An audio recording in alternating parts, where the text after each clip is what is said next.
I could send myself a dirty email if I wanted, but I don't.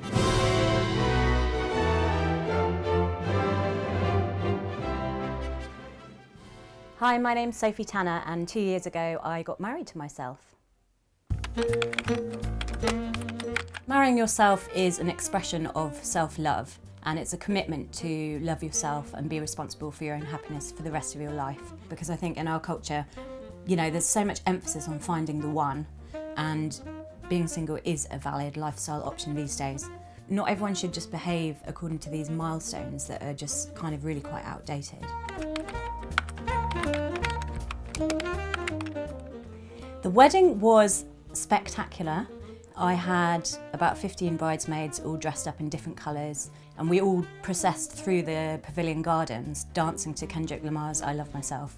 My dad gave me away, and my friend dressed up as the Pope. He took me through my vows, which I'd adapted from Christian vows for the singular. With this ring, I'm me wed.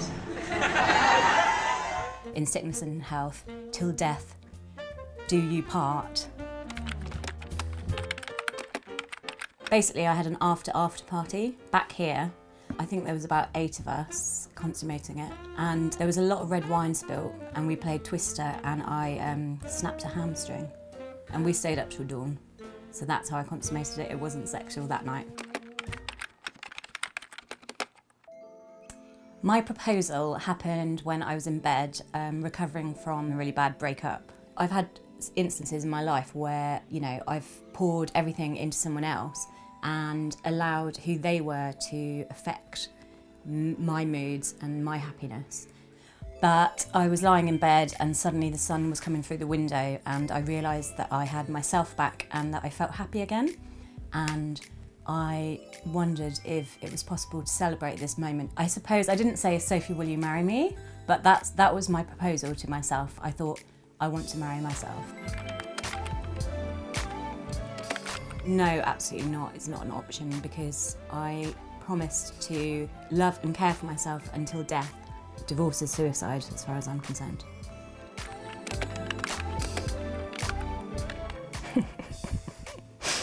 I haven't been asked that before.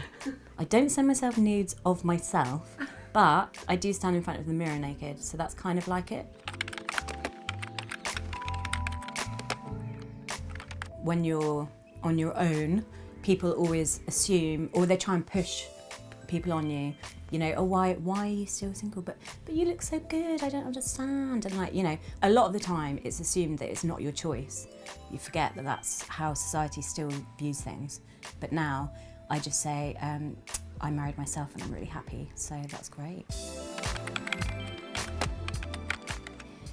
Yeah, this is a really tough one, because narcissists do not love themselves. You're selfish and you're insecure and you're jealous. Self-love is the opposite of that. Like, having a sense of self-worth and accepting who you are actually means that you then have the capability to have more compassion and generosity to other people.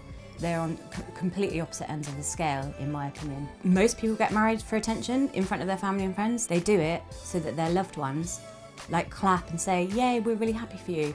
I did it in front of my loved ones because I wanted to make my vows in front of them to give them meaning. Maybe I was seeking attention as much as anyone else who has a party that's for them is seeking attention. But the aim of the game is not a narcissistic goal. Good question.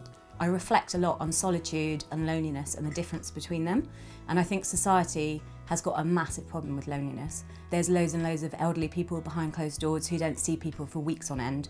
There's teenagers who get really lonely in their bedrooms, having social media making them feel crap. There's people in marriages feeling lonely because they don't understand each other anymore. I think that the more connections you have with other people, the more you cultivate those, the less lonely you are, and that's what I do in my life. I suppose, you know, anything that's a bit different is considered as bonkers. I think laughing at stuff and being lighthearted and joking, that's one of the best ways to change things, if people can laugh at stuff. So I'd quite, you know, carry on laughing, that's good.